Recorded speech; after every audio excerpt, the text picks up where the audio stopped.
HSC 24 batch আপনাদের নিয়ে অনেক সমালোচনা আলোচনা সব যাই থাকুক না কেন, আর সব ঠিকঠাক থাকলে 48 ঘন্টা পর থেকে আপনাদের মেইন অ্যাডমিশন জার্নি শুরু হতে যাচ্ছে। আপনাদের বিউপি অ্যাডমিশন টেস্টের মাধ্যমে আপনারা যদি সায়েন্সের ইউনিটের এক্সাম দেওয়ার চিন্তা ভাবনা করে থাকেন, তাহলে বিউপির এফএসটির এক্সামটা হবে হচ্ছে 14ই ডিসেম্বর সকাল 10টায়। তো আপনারা জানেন যে আপনাদের এই এক্সামটার মাধ্যমে পাবলিক ইউনিভার্সিটিতে ভর্তি হওয়ার যে এক্সাম জার্নিটা অর্থাৎ অ্যাডমিশন জার্নি, সেটা আপনাদের অফিসিয়ালি স্টার্ট হতে যাবে। আজকে দুপুরেও যখন কাজের সুবাদে ফার্মগেটে যাওয়া হয়েছিল, তখনও দেখলাম যে একজন পরীক্ষার্থী পরীক্ষার জন্য আবেদন করতেছে, বিভিন্ন পরীক্ষার জন্য অ্যাপ্লাই করতেছে। সো ফার্মগেটে ডেইলি যতগুলো স্টুডেন্ট যাতায়াত করে, তার লিটারেলি 10%ও অ্যাডমিশনে পাসই করে না, জাস্ট পাসই করে না, নট ইভেন চান্স, জাস্ট পাসই করবে না।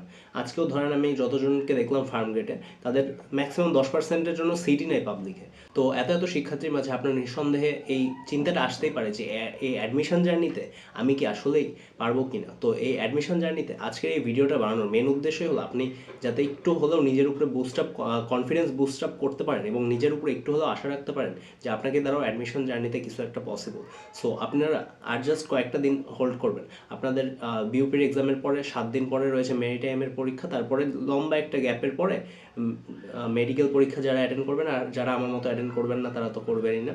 তো তারপরে তাদের হচ্ছিল ফেব্রুয়ারিতে জগন্নাথ ইউনিভার্সিটি প্লাস ঢাকা ইউনিভার্সিটির এক্সাম। সো আপনারা একটা লম্বা গ্যাপ পাবেন, মাঝখানে 1.5 মাস সময়টা পাবেন। আগামী পরশু দিন আপনারা যখন বিউপির এক্সামটা দেবেন, তখনই নিজের ল্যাকিংস বুঝতে পারবেন যে আপনার পুরো শর্ট সিলেবাসের কোন কোন চ্যাপ্টারের মধ্যে গ্যাপ রয়েছে।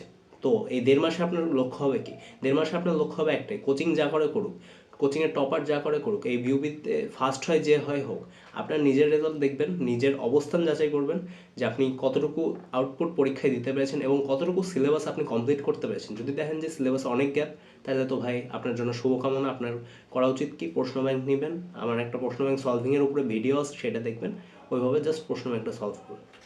এছাড়াও যদি দেখেন যে আপনার মোটামুটি একটা প্রিপারেশন আছে, তাহলে আপনি ধরে নিতে পারেন যে আপনার পাবলিকে একটা সিট হবে। তখন আপনি কি করবেন, আপনার প্র্যাকটিসের পরিমাণটা আরও বাড়িয়ে দেবেন। কেন বাড়াবেন? যাতে আপনি আপনার র্যাঙ্কটা বুস্ট আপ করতে পারেন। নাহলে দেখা যাবে আপনি ওয়েটিংয়ে থাকবেন ঠিকই, কিন্তু চান্স আর হবে না আপনার পছন্দের সাবজেক্টে। আর যাদের প্রিপারেশন মোটামুটি ভালো পর্যায়ে আছে, এক্সামের মোটামুটি যেই সিলেবাসটা সেটা মোটামুটি দখলে আছে, তাদের জন্য একটাই উপদেশ থাকবে আমার, সেটা হলো উপরওয়ালার কাছে প্রার্থনা করেন। কিছু জিনিস রিজিকের উপরেও নির্ভর করে। আসলে অনেক সময় অ্যাডমিশন সময় হয় কি, সিট সংখ্যা কিন্তু সীমিত, আর আপনার রিজিক কিন্তু উপরওয়ালা নির্ধারণ করে। অনেক সময় দেখা যাচ্ছে আপনি আপনার প্রপার এফোর্টটা দিচ্ছেন, কিন্তু অন্য দিক দিয়ে আপনি কোনো একটা ভুল কাজ করে রাখছেন, যার খেসারত হিসেবে আপনি দেখা যাচ্ছে চান্সটা হলো না।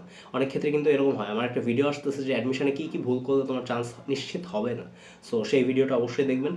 আশা করবো যে সেই ভিডিওটা আমি বিউপির এক্সামের আগের রাতে পাবলিশ করবো, আপনার বিউপির এক্সাম দিয়ে এসে দেখতে পারবেন। যাই হোক, সেটা বিষয় না। তো মেনলি আপনাদের ফোকাস রাখতে হবে বর্তমানে পড়াশোনার অগ্রগতির উপরে। পারলে একটা ট্র্যাক লিস্ট নোট ডাউন করতে পারেন। এছাড়াও আমি আমার স্টুডেন্টদের যেটা সাজেস্ট করি সবাইকে, যে হচ্ছিল নিজের কোন কোন চ্যাপ্টার আছে সিলেবাসে আর কোন কোন চ্যাপ্টার পড়া হয়েছে সেটা দেখবা, কতটুকু পড়া হয়েছে সেটা দেখবা। প্রশ্ন ব্যাংক পড়া হয়ে থাকলে তো মোটামুটি একটা বেসিক ডান তোমার।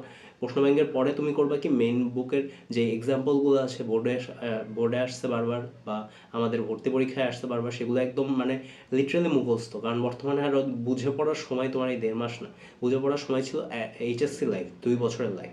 এই অ্যাডমিশন সিজন মোটেও বুঝে পড়ার সময় নেই। এখানে হচ্ছিল ঝালাই করে প্র্যাকটিস করে টাইমটা কমিয়ে আনা যায় কেমন সমাধান করার জন্য। যাই হোক, আপনারা যখন কোচিংয়ে প্রথম দিন গিয়েছিলেন, আপনাদের নিশ্চয়ই পাবলিকের ভাইয়ারা মানে অনেক বড় বড় মোটিভেশন দিয়েছে যে ডিউতে চান্স পাইলে এই হবে, বুয়েটে চান্স পাইলে এই হবে, পাবলিকে চান্স পাইলে এই হবে, গার্লফ্রেন্ডের অভাব হবে না, তারপর টাকা পয়সার অভাব হবে না, টিউশন 10,000 20,000-এর নিচে কোনো টিউশন নেই। এইসব আসলে একটু কিছু অংশে সঠিক, আবার কিছু অংশে সঠিক না। দেখেন, আপনি কি কি পাবেন না পাবেন পাবলিকে ভর্তি হওয়ার পরে, সেটা নির্ভর করবে আপনার উপরে। ধরেন আপনার কাছে অপশন থাকবে, তখন আপনি চাইলে হয়তো বা করতে পারবেন, বাট আপনার করা উচিত হবে কিনা সেটা ডিসিশন নেওয়ার মতো ম্যাচুরিটি আপনার তখন আশা করি উপরওয়ালার ইচ্ছে থাকবে। তো তখন হয়তো আপনার এই সুযোগগুলো থাকবে ঠিকই, কিন্তু আপনার তখন করতে ইচ্ছে হবে। যেমন আমার ফ্রেন্ডদের মধ্যে অনেকেই সেই সুযোগ আছে, তারা সেই সুযোগ কাজে লাগাচ্ছে না, অথবা তাদের সেই সুযোগ মাল্টিপল কাজে লাগাচ্ছে, সেটা তাদের পার্সোনাল বিষয়। যাই হোক, সেটা কোনো ফ্যাক্ট না। তবে তবে কথা সত্য যে পাবলিকে চান্স পাইলে ওই সব রিলেটেড আর কি স্কারসিটি থাকে না লাইফে। তো এছাড়াও তোমার টিউশনের রিলেটেড যে জটিলতা, টিউশন নির্ভর করা হচ্ছে নিজের উপরে। সেটা তোমরা অ্যাডমিশন জার্নি শেষ করার পরে আমার ভিডিও আসবে, সমস্যা নেই। টিউশন কীভাবে ফার্স্ট ইয়ার ম্যানেজ করে সেগুলো নিয়ে বর্তমানে কোনো সমস্যা নেই। জাস্ট বর্তমানে ফোকাস রাখো নিজেদের স্টাডির উপরে, হেলথের উপরে। আর বেস্ট অফ লাক বিউপির এক্সামের জন্য।